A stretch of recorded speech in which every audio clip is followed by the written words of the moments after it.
Just like our government helped put Mao Zedong in. That's now declassified.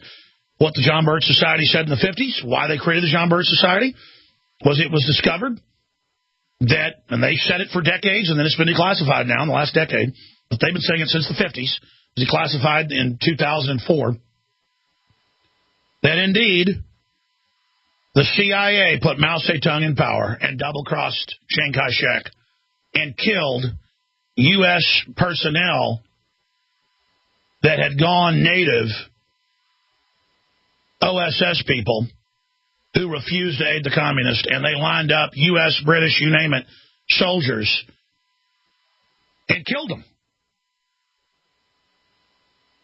Our CIA. Because there were a bunch of military people that stayed behind and said, we are not going to turn this over to the communists. And you know what happened? They got killed. Just remember that. Because this is not our government that runs things, ladies and gentlemen. This is a criminal group. Look at the New York Times whitewashing it. CIA papers lend insight on China under Mao. Yeah, the New York Times, when Mao died, David Rockefeller wrote an op-ed piece literally worshiping him, saying, who can deny he did a great job and is a model for us? I mean, disgusting.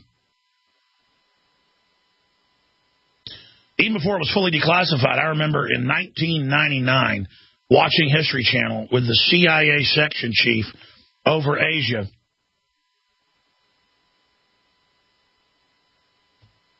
And he was laughing about how they put Mao Zedong in and bragging on History Channel.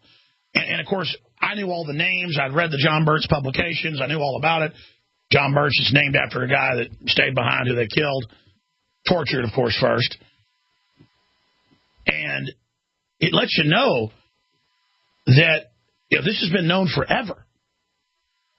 And that's the only reason we knew about the New World Order plan in the 50s and 60s is because a bunch of people inside the CIA, inside the FBI, gave all their intel to Welsh, the man that spent his whole fortune trying to resist it, because they couldn't believe the level of treason.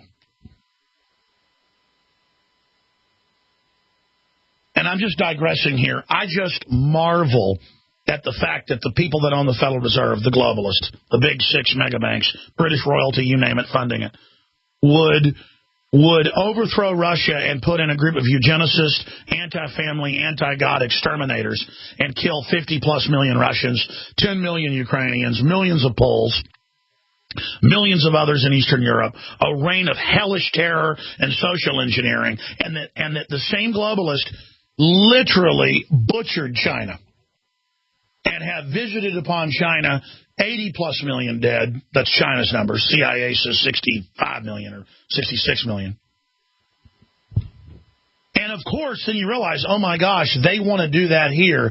They really will try that here. They really want to break America and re-educate us once and for all. And the only way they do that is starting a global war that they can also tie into domestic groups.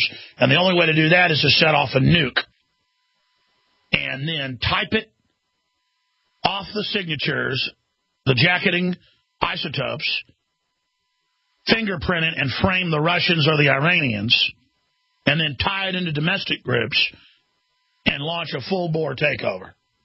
And they really might go ahead and pull the trigger.